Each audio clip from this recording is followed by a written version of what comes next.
my experience with the IT sector, I've been working 24 years in the IT industry in Greece, and in regional roles, there's no pay gap in Europe. Awesome. In the IT sector. I mean, the differences are minimal, and they cannot create something. What you discuss in the US, and it's been a big thing in the US about pay gap. I haven't met this. I haven't been exposed to such an incident in Greece. I want to comment one thing. Just one thing. We want more women in IT. They want to, definitely. We don't want to push anybody there, but we want to encourage and inspire. And apart from inspire, I have to say a story, because if we don't have enough women in IT, we are risking to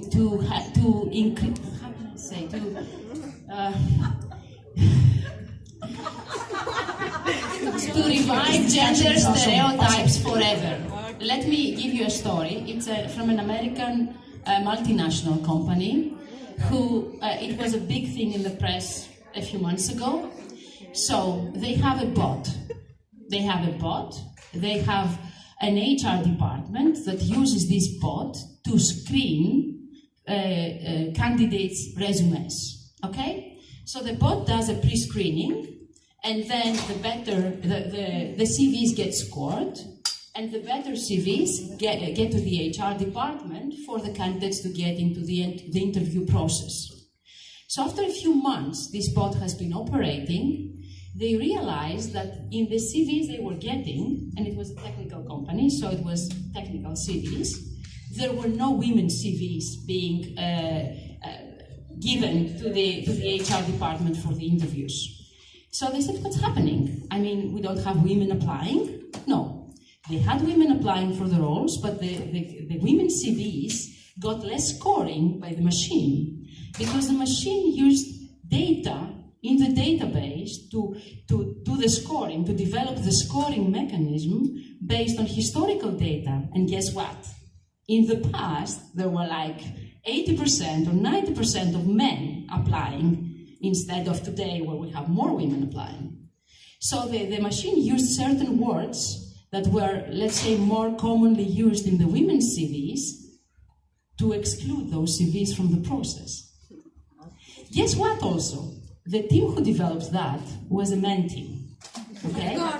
So when they did test the algorithm, they did not realize it was a problem. As our world gets digital more and more, it becomes imperative that we have more women. And it's not us pushing.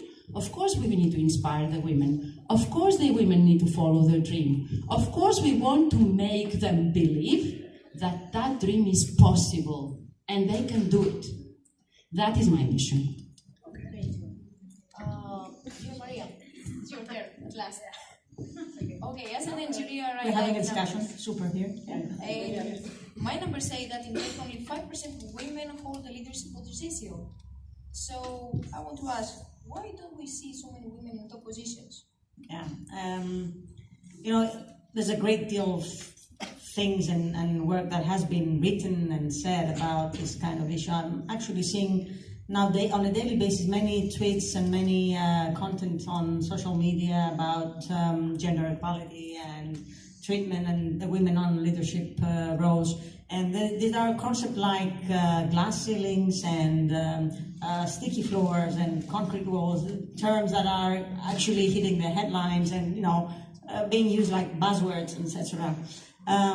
Actually, the truth is that when women are trying to get their way up, they are actually receiving a wide variety of negative perceptions and experiences, like microaggressions, like sexual harassment, like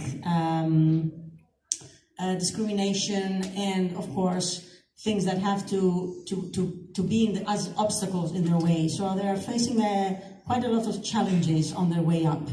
And a recent research that I came by actually showed that once in a leadership role, the female power holders are actually seen as less legitimate than their male peers, which is not fair, actually. Because, you know, there's a whole lot of discussion around how they made it to the top, and they're there, and how that is, you know, coming true. So there's much resistance, and they are facing quite a lot of criticism on their way up. This actually discourages women, which is one of the reasons. The other reason is, while women are being discouraged, women are also having multiple roles in the society. And sometimes they themselves decide and choose not to pursue further such roles because they don't wish to get into this battle, because sometimes it actually becomes a battle and they don't want to give that fight, yeah? But that's where actually my hope for the future is all this effort and all this road towards leadership will be open for both genders. And this is something that it's not just to be a talk. No, we need to walk the talk at some point. I mean, we do have to have policies in place. We do have to have certain strategies. Many organizations, big or small, are doing steps in that direction, but we are actually need to combine desire and wish with actual actions and make this work, actually, for both genders. Okay, so I'm going to return to dear Dimitris. What are the common questions you hear from